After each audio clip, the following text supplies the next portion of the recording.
Hello beautiful soul! Welcome back to my channel. This is ang Ame for Japan, Kabayan, Virgo. This reading is for you. Tingnan natin ang taong nakakonect sa'yo. Siyempre maraming salamat muna sa inyong lahat. Tingnan natin ang taong nakakonect kay Virgo. Tingnan natin na yung feelings niya sa'yo, intention, behavior, your feelings, blockage, potential outcome this week, at ang advice. Single ka man, double, triple, or bagong kakilala, o lumang kakilala man ito. Tingnan natin, tao na nakakonect kay Virgo. Ano ang nararamdaman mo kay Virgo? Lagi niyo tatandaan na maari ito is a vice versa. Tao na connect kay Virgo, ano ang nararamdaman mo kay Virgo? Bibi!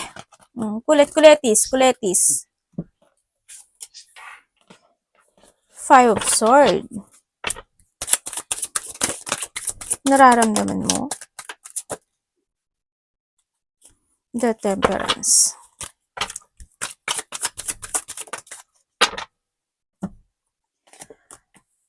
Ooh. Okay. Meron tayong well, ano mang element siya? Meron tayong Aquarius, Sagittarius. Also, this is Virgo, Aquarius, Leo, and Taurus. No, kung ano man siya, well, wala naman kasi dito yun. Actually, wala siya dito.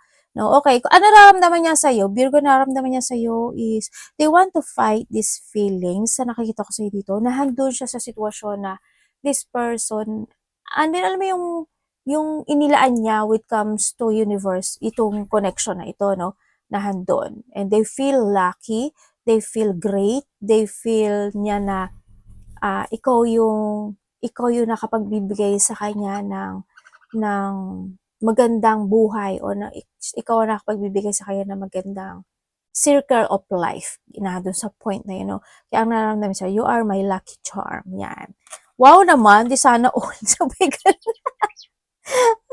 Yung gitera talaga si ate. Yan ang nararamdaman niya sa iyo, di ba?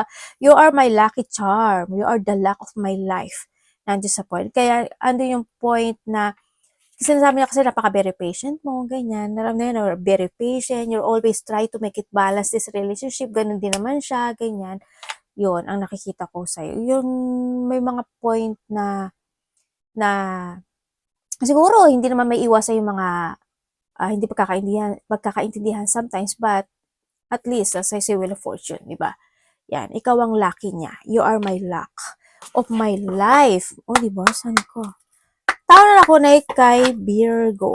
Kung ano mang element ito, single, double, triple, no? Or bago man siya, o luma. Ano ang intention mo kay Virgo? Vice versa. Ano ang intention mo kay Virgo? Tao nakakonect kay Virgo. Ano ang intention mo kay Virgo? The King of Wands. And the Knight of Swords.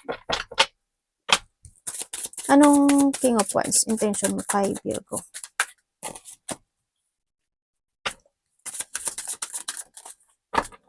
Okay. Intention niya sa iyo. Okay, Virgo, intention niya sa iyo. It's good naman kung titingnan ko dito, di ba? Ang intention sa iyo, ano yung point na I want to care you, I love you, I care for you, ganyan ang intention niya sa iyo. Andun talaga yung a soul connection when it comes in this relationship. Yung gusto niya palagi na you're still there. Gusto kanya palagi na yun lang, makasama, makausap, makabanding, nandun siya sa point na yun. And titingnan mo siya dito, di ba? Alam niya yung purpose niya pagdating sa'yo. Yan. Kung maganda yung intention niya sa'yo talaga, yung mabigyan kanya ng magandang buhay, mabigyan kanya ng magandang life, kasi there's a flower, kaya mabigyan kanya there's a clarity kasi, no? Hindi yung clarity and good purpose when it comes to this relationship. Kung titingnan mo naman, good siya, di ba? Yun, ang intention niya, she is very, very good. They love you. And then they show a patience then, and still care, and I want to nurturing you. Parang nandun sa point na, ino-nurturing kita sa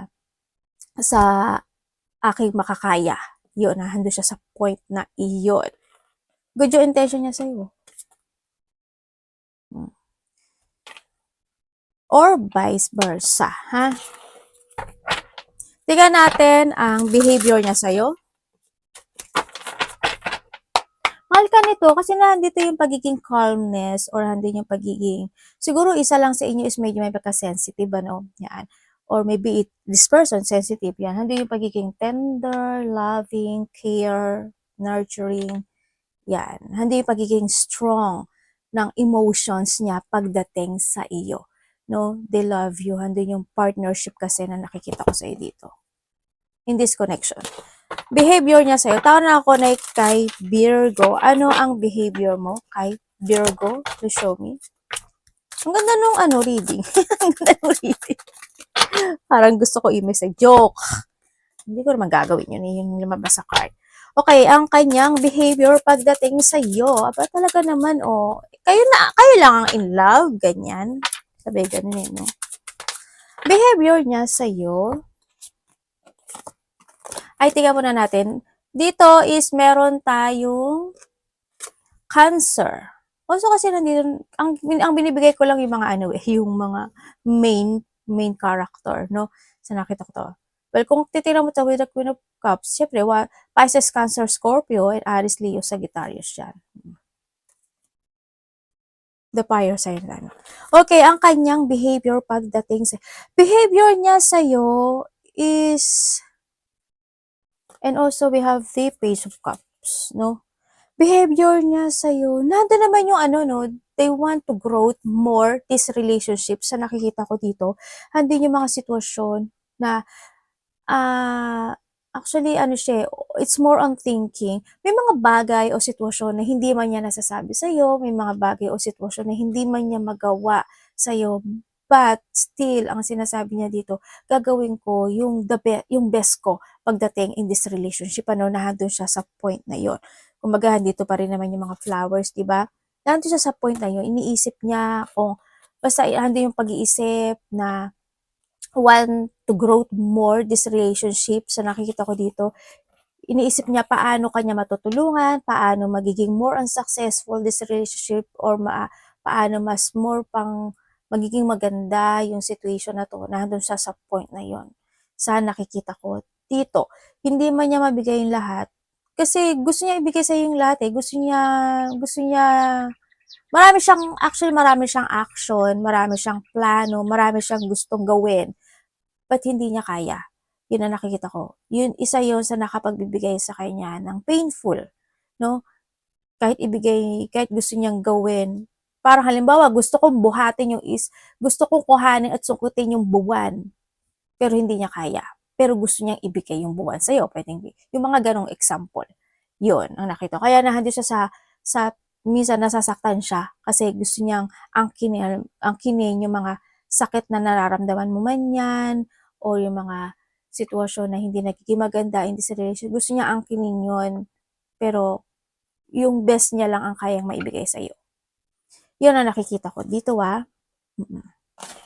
Pero, they want to grow more this relationship at magkaroon ng magandang outcome and happy outcome, ganyan. Marami pang, doon sa point, intention, behavior niya sa'yo kasi gusto niya pa na marami pa kayong magkaroon ng mga bonding situation, more experience to each other, more getting together, ganyan. Nandun siya sa point na yun. Marami pa kayong cycle na gusto niya pagdaanan when it comes to this relationship.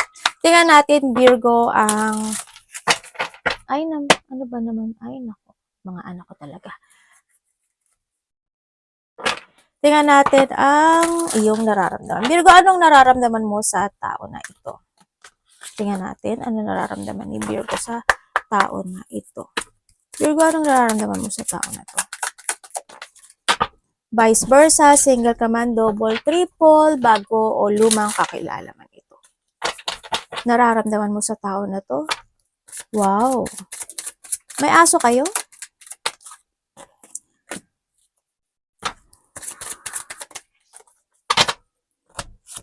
Oh, we have the 10 of Pentacles. Uy, 10 and 10. Oh, saan ka naman? Oh, di kayo na. Sabay ka na. Ate talaga. Uy, we have the 4 of Wands. Okay, nararamdaman mo sa tao na to, Virgo. Nararamdaman mo sa tao na ito. Yes, you're so very happy. Alam mo yan, yung sa point na nararamdaman mo sa'yo, siya yung bumuo ng iyong personality, siya yung bumuo. Halimbawa, parang bahay lang yan eh, parang building, di ba?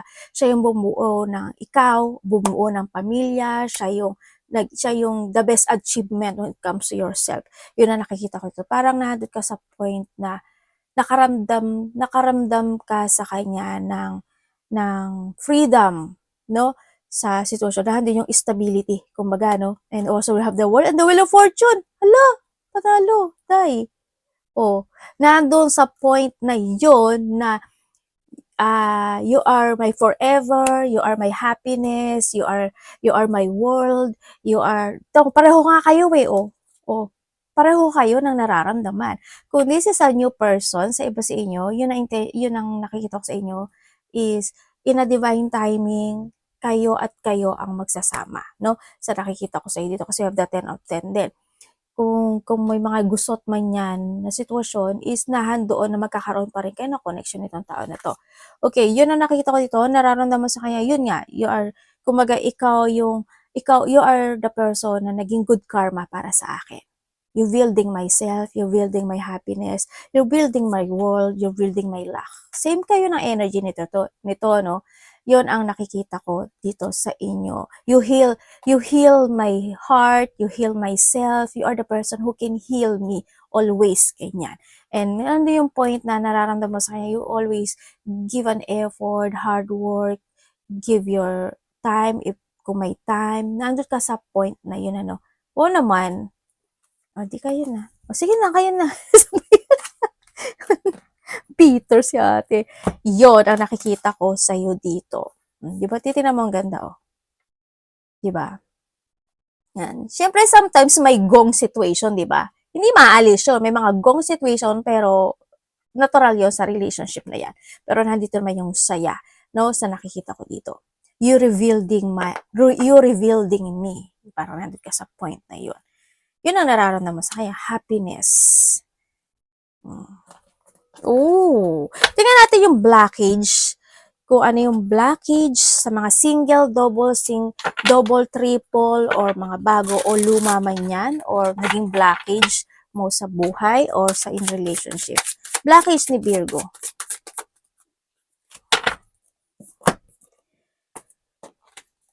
Okay, your blockage is a age issue. Ano ba ito? Tawa ako bigla. Ano, magkaiba ba kayo nito?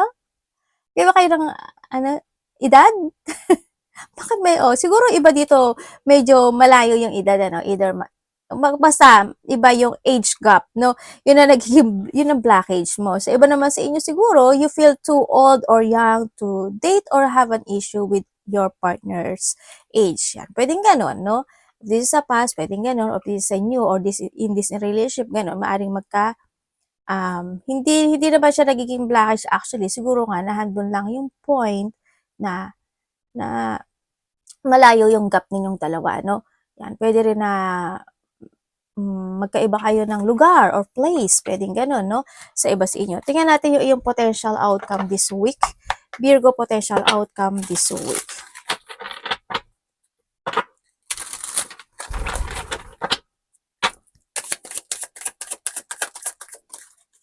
Potential outcome mo this week. The Queen of Swords. Okay. Pwedeng explain niyo po.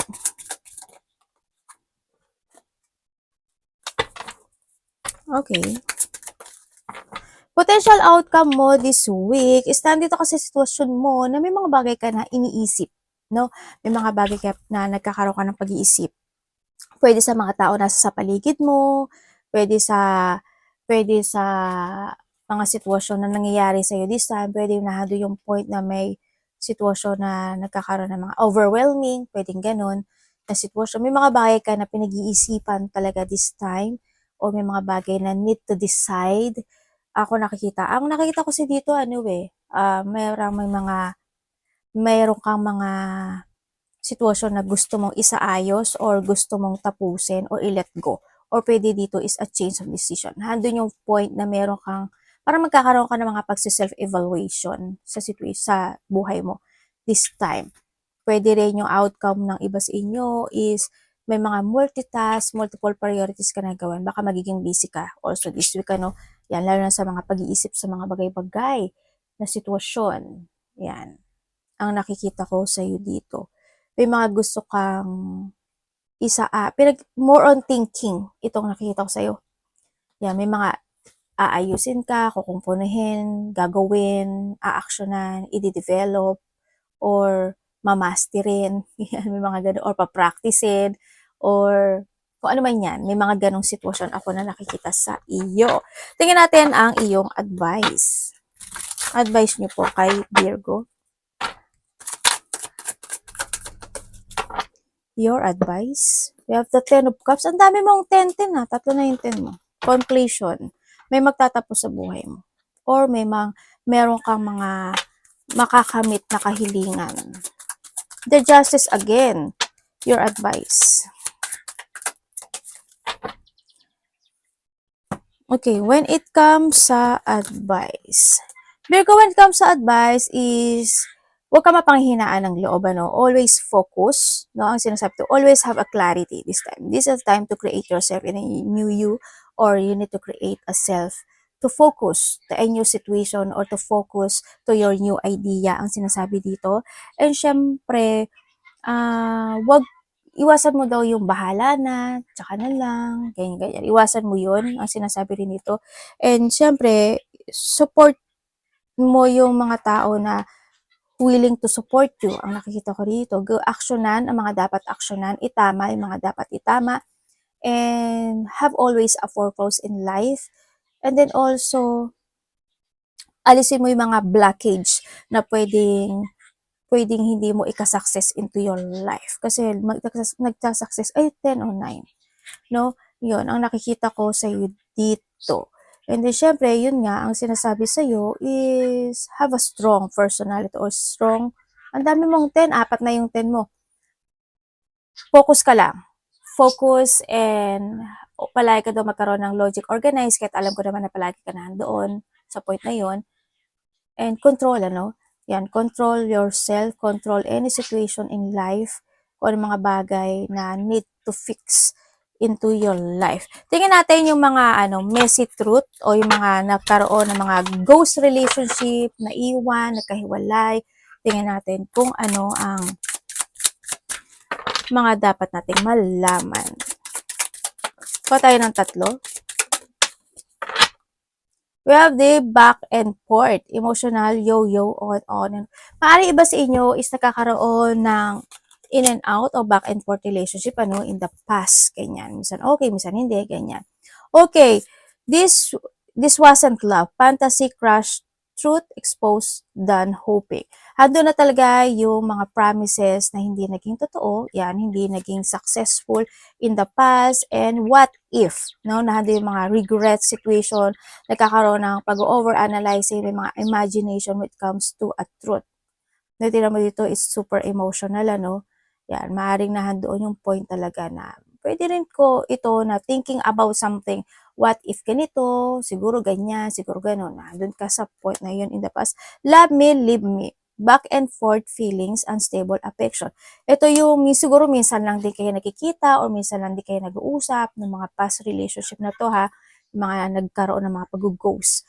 Yan, nado yung point na hindi talaga naging good yung relationship na ito. Tingnan natin kung ano yung mga unspoken truth or mga gustong sabihin ng bawat isa o ng tao na ito. Ano ba yan, ate? Saan na ba yun? Ito ba yun?